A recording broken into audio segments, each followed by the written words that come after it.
Here's a conversation reflecting on Chapter 1, The Great Misunderstanding. Today we're jumping into a really powerful piece of work, Mark Firehammer's The Lens That Changes Everything. And it tackles this quiet fear I think a lot of us have. When you try to change a habit or improve something and it just doesn't stick. Right. You start to wonder, maybe something is just wrong with me. And that's the core of it. Well, what's so liberating about this idea is its central message. It was never you.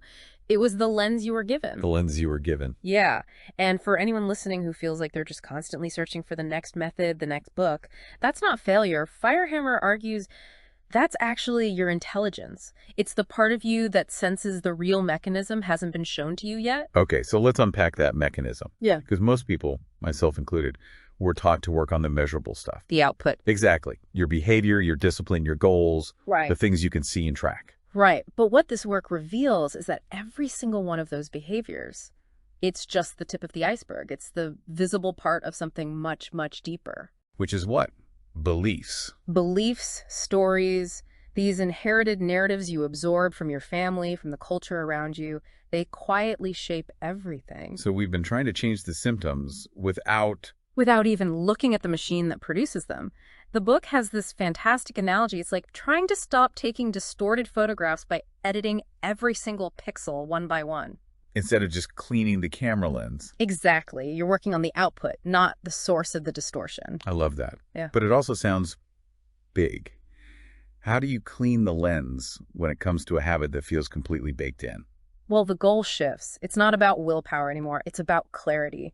Once you see how the lens was formed, patterns that felt like your own personal flaws suddenly make complete sense. Can you give an example? Sure. Think about an inherited narrative around money. Maybe you grew up with parents who went through a really tough recession. Their anxiety, their fear. You absorb that. It becomes a permanent filter, a lens.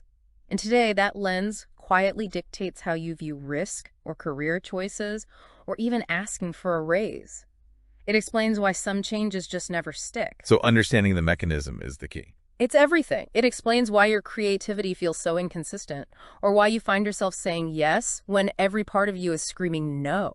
Okay, so the material offers a framework for this, right? It lays out 3 specific lenses to map all this out. It does. They're designed to be a kind of mapping system. The first is called the origin triangulation. Right. It's basically the map of how you became you. It helps you identify the 3 core forces: your early environment, pivotal emotional moments, and the dominant cultural stories you were told. That's what created your unique lens. And the second one is BTSD equals O. Yeah. Belief, thought, speech, deed equals outcome. Okay, wait a second. Is that just a fancier way of saying think positive thoughts? Because we've all heard that before. That's a great question. And no, it's actually the opposite. It's about accountability. It forces you to look at the whole sequence. Positive thinking often fails because you're trying to graft a positive thought onto a negative core belief. I see. This model shows you that if the root belief is scarcity, your thoughts will naturally be about lack, your speech will express doubt, your deeds will be hesitant, and the outcome. Well, the outcome is guaranteed to match the original belief. It's an inevitable sequence. It's an inevitable sequence. The power is in identifying the belief at the start before it all cascades. That makes it much more actionable. Okay, and the third lens, all one thing. That one moves beyond just the self. It gets into the creative truth that underlies human connection. The argument is that things like isolation and intense self-focus are actually side effects of a distorted lens.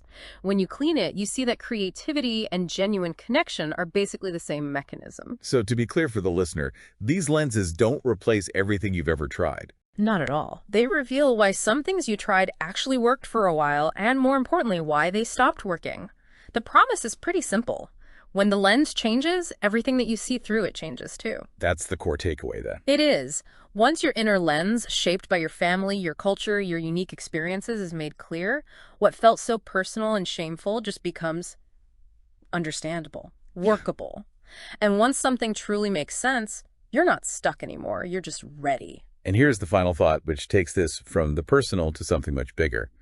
The book talks about using this framework to shape something called the Creative Humanity Alliance. A huge idea. It's a movement focused on restoring connection and creativity on a mass scale.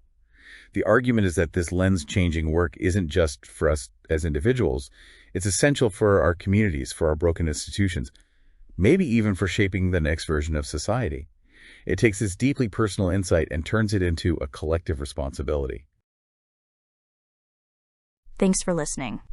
Before moving on, take a pause and read the next chapter. The conversation for that chapter will be waiting here when you're ready.